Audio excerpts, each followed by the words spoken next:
Damon Runyon. Man, I love Damon Runyon. I don't know, I haven't read him for what? Over a quarter of a century or something. Excuse me. Anyway, so the first story I read in From First to Last, a collection of his books, well, it was so goddamn apropos. I just, well, let me begin.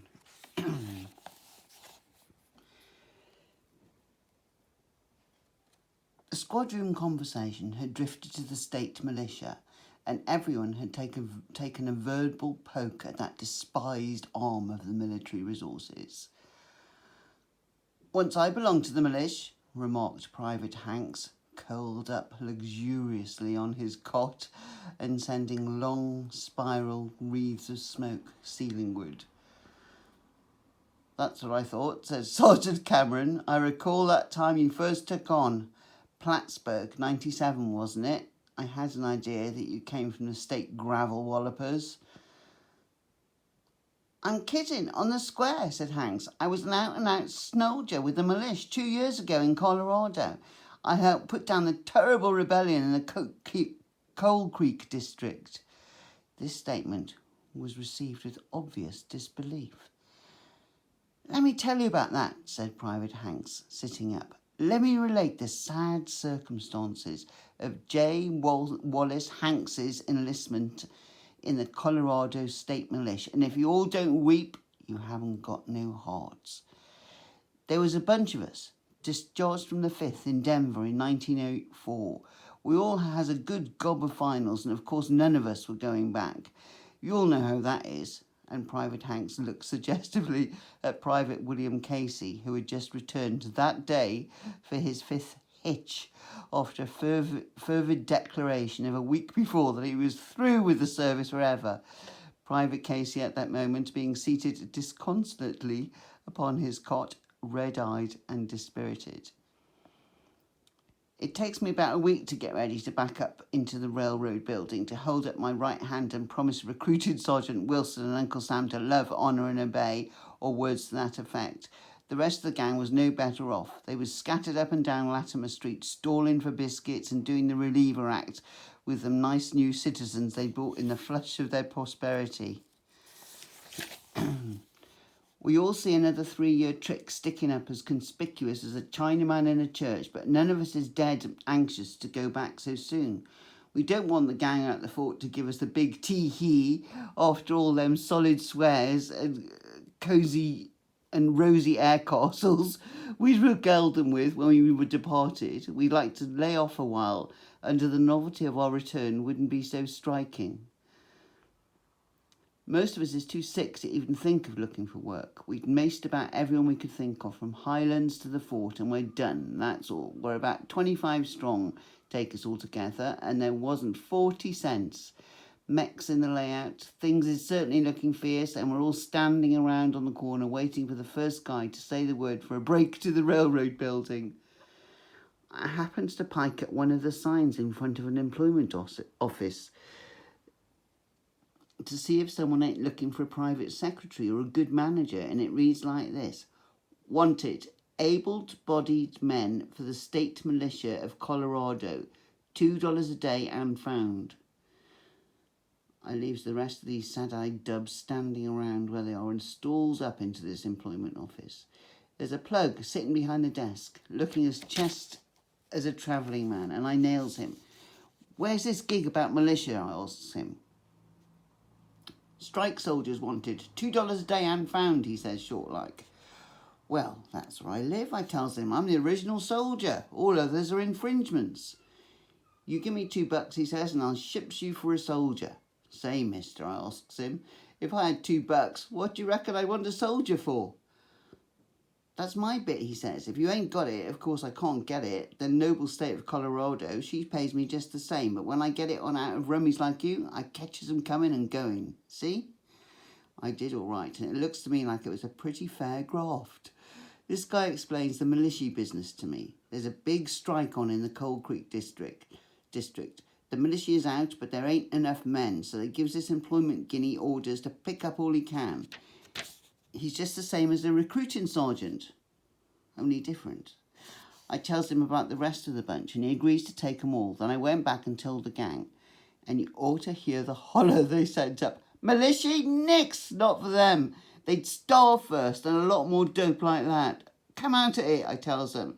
Here's a G hungering to slip us 2 bits a day, and all found, and you hams standing around with wrinkles in your bellies, sidestepping like a bunch of mules. In the road, he takes us on while it lasts and gets a steak.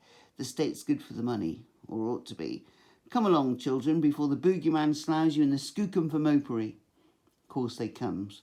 Why, this is duck soup for us all. Think of 2 cases a shift for snowdering, where they're stronger than father's socks when we lines up in that employment office. The GI talks to sends for an officer from this militia, and he takes charge of us. He ain't a bad fella, only he's a kid and he don't save the war business much. Sabby the war business much.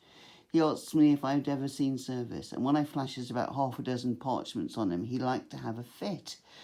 At that, he's a nice little fella and don't mean no harm. Some of the guys were trying to kid him, but I made him cut it out. This officer shoos us down to the depot and loads us up on a train for Cold Creek. He asks us what we wanted to join, and of course we were all out for the cavalry. It seems that was just what he wanted. They had a troop up there that was away shy of men, and a bunch that can ride fits in mighty nice. And so a slice of the 1st squadron of the 5th goes into the militia business. I'd hustled the bunch right through the preliminaries, and they don't get much chance to ponder over it until they was on the train, and then they was sore at themselves, and also me. They breaks up into little squads in the smoker and sits looking gloomy like out the window. Every once in a while, some guy would sigh and say, "S'pose old Blush would see us now," meaning Captain Blush Baker. This kid officer was mighty nice on the train, but he finds everyone but me mighty unconversational. We pulls into Cold Creek late that night, and he suddenly gets all fired peremptory. "Get out and line up on the platform," he balls at us, and seeing us we're there, we do it. There's a lot of guys in uniform standing around and looking us over, some curious, but we're pretty tired and don't mind. This kid officer gives us right forward, and we climbs hills for the next hour or so until we comes to a bunch of Sibley tents, and a rookie challenges us. "Halt," he says. "Who is it?" What do you think of that? Who is it? But that's what he says, all right. The kid officer tells him it's Lieutenant somebody with a detachment, and the rook yells for the officer of the day. We're finally past, and all hands looked at us some suspicious, and I don't blame them. Another big gang is standing around rubbering at us as we drills into camp, and they makes us a lot of fresh remarks. I'm pretty glad my bunch is tired, or there'd have been remains to clean up. We're assigned to tents, and the sergeant comes along and gives us a couple of skinny blankets apiece. The tent has floors, so bunking ain't so bad as it might be, although it was colder than a banker's heart. A kid making a stab at revile on a trumpet gets us out in the morning, and this same sergeant of blanket fame issues us mess kits. It had snowed a few feet during the night, and we're none too cheerful when we lines up at the mess shack for breakfast. We didn't have no roll call because we hadn't given them our names. The camp is laid out pretty well as we see it by daylight. The company streets were laid out in rows on a hillside, and there was a big stable for the cavalry horses at the bottom of the hill. We weighs up our comrades in arms, and we sees them at the mess shack, and they're mostly kids. A few G's with very suggestive-looking shoulders and shamefaced expressions is scattered among them. Breakfast ain't so bad, what there is of it, but I could tell by the wise look on the mugs of some of the gang that came with me there'd likely be a minus in the ranks before long. Later in the morning, the captain of the troop lines us up again, swears us in and takes our pedigrees. I listened mighty intent, but I failed to hear anyone kick in with their right name, excepting me. And I had to do it because that kid officer had seen my discharge. Then they issues us clothes. Say, you orderly bucking stiffs, I wish you could see them clothes right now. Most of them was second-hand, and I take it that our predecessors in that troop had put in their time in civil life serving as models for ready-made cigarettes. I never heard such a holler as went up from my gang since the canteen was abolished. They cussed the state militia, the state of Colorado, the governor and all his hired hands, and they wound up by cussing me for getting them into it. They was the worst looking lot of rookies I ever saw in my life, and they was all the madder because I drew a pretty fair outfit myself. After clothes, we were sent down to the stables to draw our mounts. I have mentioned that those clothes caused pretty much of a holler, but it was simply a soft guffaw to the muffled roar that the gang let out when they saw them gallant steeds. I think the state of Colorado robbed the hack horse market of Denver when they sent out the militia, and they copped the whole crop of the previous generation of horses at that. Skates, say they wasn't horses. They were hat racks. They were shadows of horses, visions, dreams. The bunch was sore at first, but the funny side finally struck them, and they commenced picking out the worst mutts they could. There wasn't much choice, but the layout my delegation drew was certainly a fright. They had all kinds of funs, kidding with them horses and with the rest of the troop. They'd put their saddles on wrong side before and all such foolishness to make the troops think they were awful rookies. But at the close and other things were jokes. That soldiering wasn't. Nix, no play about that. I've monkeyed around in the war business a few days myself, and I never struck anything any harder than playing soldier in Colorado. You worked right straight through from revial to taps, post-duty around camp, patrol mounted and guard down in their mines when they drop you in a cage so fast you had to hang onto your hat with both hands to keep your hair from flying off. When you got down a mile or two, they'd throw you off with your little gun and tell you to stick there and shoot anyone that batters an eye. Fine business, that. It seems that my bunch was about half of this cavalry troop we belonged to. In addition, there was a whole regiment of foot shakers in camp, a battery with one of them old-time Napoleon field pieces, and a gat and another big troop of cavalry. They called this last layout the Denver Light Horse, and it was a bunch of swells. Most of them looked to me like they might be calico rippers in civil life, but they sure laid it on there. They had good horses and their uniforms fitted them. We looked like a bunch of volunteers fresh from the States lined up alongside of them. The clothes and horses let them out. They weren't there with anything else, and most of them had something to say about running the troop. I give it to the guy that had command of us. He was a captain named Pard, and I find out afterwards that he was a boss machinist or a boilermaker in Denver when he wasn't working at this tin snoldering business. He was a silent sort of plug, but he was strong on the tactics. He knew what ought to be done anyway, and when he told you to do anything, you had a hunch he meant what he said. This light horse outfit weren't for us at all. The second night we were in camp, a large delegation comes yelling down to our streets, and when we looked out to see what the trouble was, we find that they had come to toss us in blankets. Get that? Toss them old heads from the 5th in blankets. They didn't toss, not any to speak of. We turned over 4 tents going from under them, and when the hospital corps arrived, there was ghastly bleeding remains scattered about. Naturally, we didn't get popular with the light horse. This Captain Pod was wise to us in no time. He got hep that we had a crowd of the real things under him, and he didn't try any foolishness with us. The rest of the camp had to drill every day. He gave it to us just once. Then he sort of grinned, said something about us appearing to be pretty well instructed already, and that's the last drill we had. He had to take us out every day for a stall, but we put in our time laying around smoking cigarettes in some shaft house. Them strikers we were hired to suppress were already pretty much suppressed as we found it. They was mighty sore at the militia, and I don't blame 'em, but our fellows got acquainted with a lot of 'em and found 'em pretty decent at that. There's about 16 little towns in this Cold Creek district, from 1 to 6 miles apart, and our troop did patrol duty on the roads between them. The strikers were peaceable enough, although they didn't have no use for scabs. They never started anything with us, so we let 'em alone. They was especially sore at this light horse outfit. Them guys would go tearing through the streets on their horses, paying mighty little attention to life or limb, and they cut up rough with the strikers whenever they got a chance. They had a big place downtown called a bullpen, and these light horse soldiers were everlastingly throwing someone in the pen, and it made the strikers pretty hot. When they finds out we're tending strictly to our own business and not minding theirs, the strikers got sort of friendly with us and told us their grievances. The mining companies owned the houses where the strikers lived, And when the strike comes on, they just naturally throws them strikers out of house and home. So the strikers go to living in tents in regular camps and making out the best way they could. The biggest camp was located about 2 miles out of town and was on our patrol. We had to stop there every night to see if things was quiet, and it wasn't long before our gang was mighty friendly with them strikers. The women in the camp always had hot coffee for us and generally a bite, and we got to thinking, quite a few of them. This camp I'm telling you about is on a hill, and there's only one road to it that's anywhere near decent for travelling. We calls the camp Strikerville.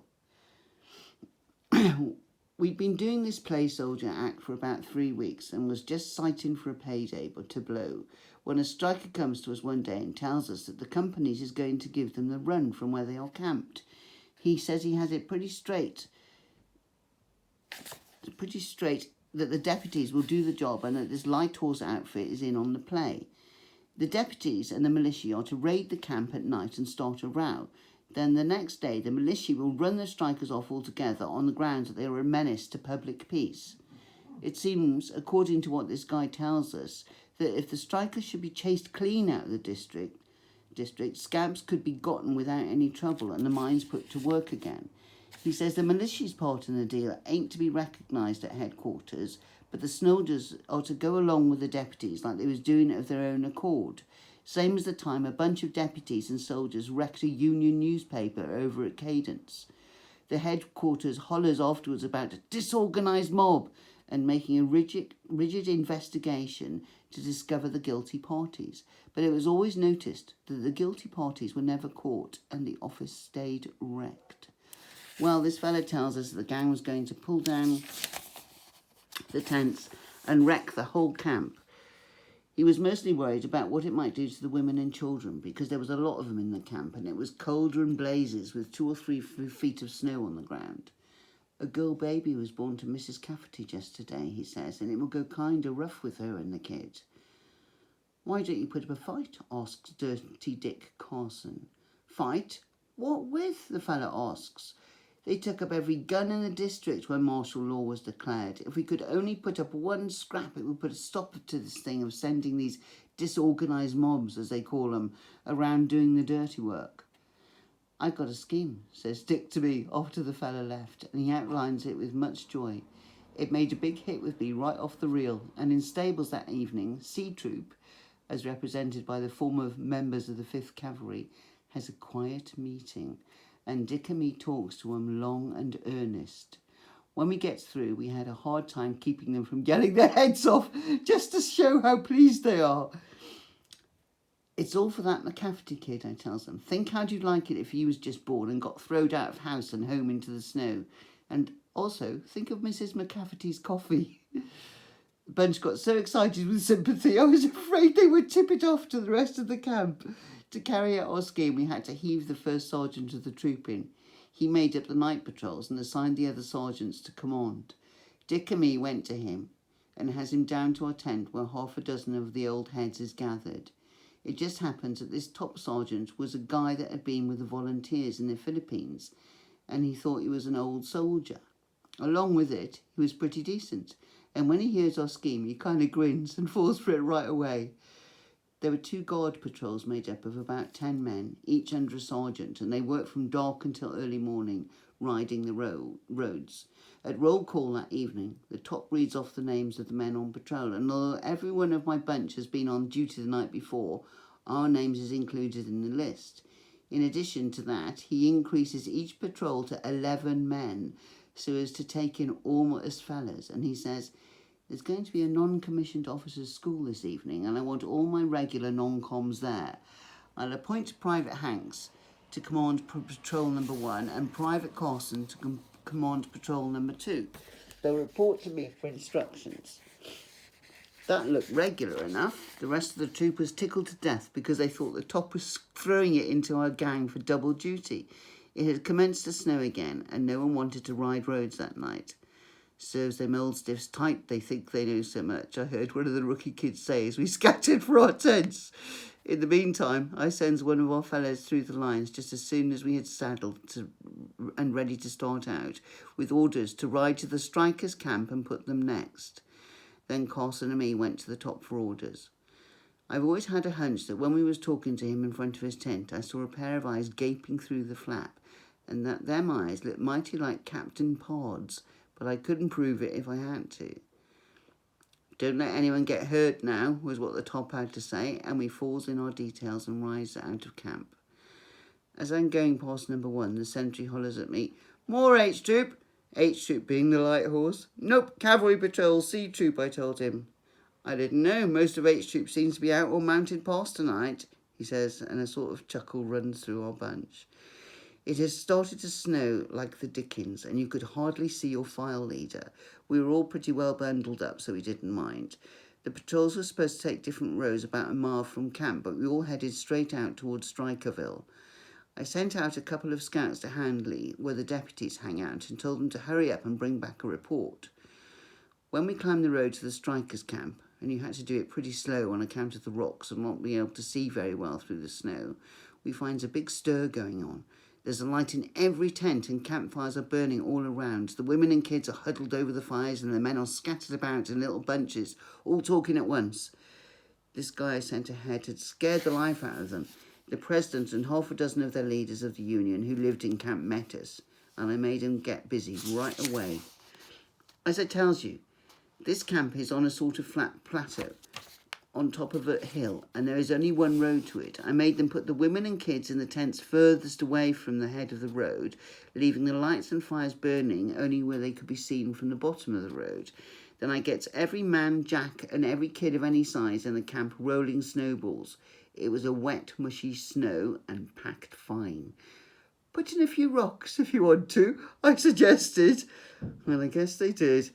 I posted one of the men at the bottom of the hill, and I puts the rest of them to work throwing up breastworks across the top of the road to avoid accidents. There was a lot of loose rocks laying around, and a fine trench is up in no time. Pretty soon my scouts from Hadley comes in, their horses dead beat. There's about 20 deputies and 25 of them H-Troop guys over in Nicholly's saloon, they tell me. They're getting pretty drunk and someone's liable to get hurt. They won't start until about midnight, and then they're coming a hell-in. "Any non-coms with the troop?" I asks, and they says no. None of them had their carbines either. Nothing but 6 pistols. That was to divert any idea that it was out on anything but mounted pass and to hunt for joy. Them deputies are making a fierce talk about tar and feathering some of your guys, one of the scouts tells them Labour leaders, and it didn't quiet the agitation which was stirring them none. I had the snowballs stacked along the front of the trench as fast as they was made, and it wasn't long before there was enough to fill an ore wagon. I kept everyone hard at work just the same because I didn't want to run shy. All we could do was to wait and watch, and it was pretty cold work. The snow stopped along about midnight, but it stayed pretty dark. My fellows loafed around, smoking and talking and visiting the McCafferty kid. None of the women folks went to bed, although they had no notion of what was coming off. It must have been about 1 o'clock when I hears away off the pound of horses' feet on the snow and a jumbled lot of talking and laughing. I hustles my men together and lines them up back at the breastworks where them strikers are still rolling snowballs like mad. Good hard ones too. I heard 10 of the fellas load the carbine magazines, and then the rest I bunched with all them strikers, carefully instructed.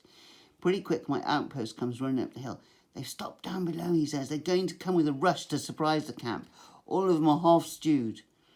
I looked over my arrangements with a critical eye and didn't see anything lacking. My friends were lined up back of the breastworks, then with the carbines in the middle, and the strikers and the rest of my bunch on either side with arms full of big snowballs.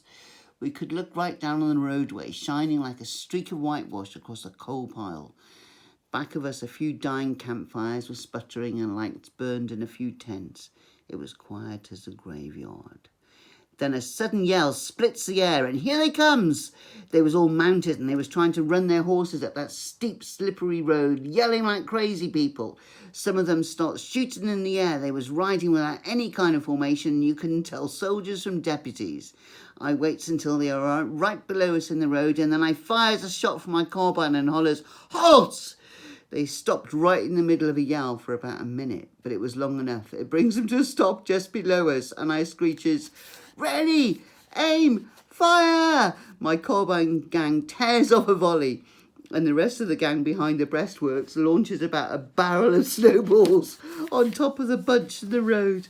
Fire at will, I commands, and they does, the fellas with the carbines shooting at the nearest fixed stars, and the others wailing away with the snowballs. Say, I've seen crowds suddenly gymmed up in my time, like the old 13th on the war in the time of the fight, or the gang at Zapote Bridge the night of the Carabao charged us.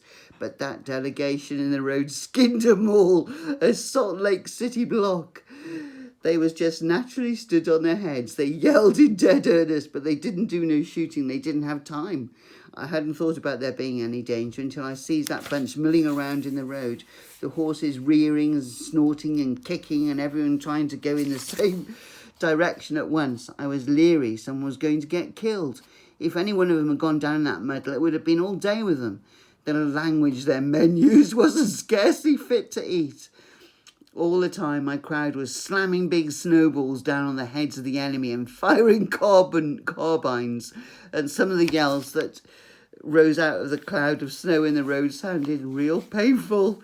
The firing squad was working them carbines overtime between laughs. The women and kids in the camps came running up to the breastworks to see what was going on, and they gets next to the game right away and commences to fire snowballs too, screaming and laughing. At what I judges is the psychological moment, I hollers, "Charge!" They all of us sets up an awful yell and loads and fires snowballs faster than ever. Them in the roadway that had their horses turned right didn't hesitate.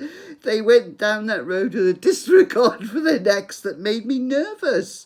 Them that couldn't get their horses turned right slipped off and went on foot. Pretty soon all you could hear was echoes dying away in the distance and the screaming and laughing in the camp.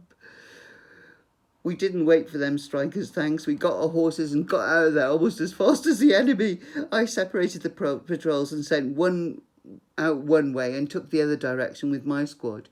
We rode off a couple of miles and then went racing back. We got to the foot of the hill, considerably blown right after old Major Kelly, Captain Pard, all the headquarters officers and some of H Troop came tearing along. Back of them, Carson and the other patrol was whooping it up along the road. And away back a company of infantry and a Gatling squad was kicking up the snow as fast as they could.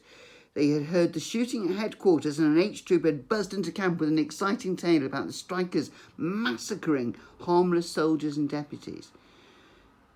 Now, of course, they knew something about this frame-up to attack the strikers' camp at headquarters, but they hadn't figured on it turning out but one way. Only that lone H Trooper had returned, and the Major seemed to sort of expect to find many gory bodies scattered around. I reported having heard some firing, but no signs of excitement. The whole works climbed to the strikers' camp, many hunching up as close to the Major as possible. I saw Captain Pod occasionally glancing at me with a funny look as he took in that mussed-up roadway, but the Major didn't seem to notice anything. The camp was as dark as bats. But in answer to our yells, some of the strikers came out looking mighty cross and sleepy. No, they hadn't heard anything. No fighting. Hadn't heard of any disturbance. And it was getting colder all the time, and the Major was sleepy himself. It ended in telling Captain Pod to instruct his patrols to make a thorough investigation. Then they all went back to headquarters. On the roads, before daylight, our patrols picked up 15 H Troopers. Most of them bunged up about the head or face where the rock-landed snowballs had landed, and we turned everyone over to the guardhouse for overstaying past limits. Score! Oh no, saw! Oh no, what a mistake. I think they had commenced a tumble because our fellas kidded them a good deal. When I was turning in that morning, an orderly comes to me and said the Major wanted to see me at the officers' mess. I was scared stiff for a minute, thinking the old man was wise, but I went over. All of the officers of the camp were there eating breakfast. Captain Pod was sitting with an H Troop officer on either side of him, and he looks at me like he wanted to laugh. "Private Hanks, did you learn anything about the occurrences of last night?" asked the Major, looking stern. I saw right away that none of them was on, excepting maybe Captain Pod, and they evidently had been turning it over among them and trying to get at the right of it.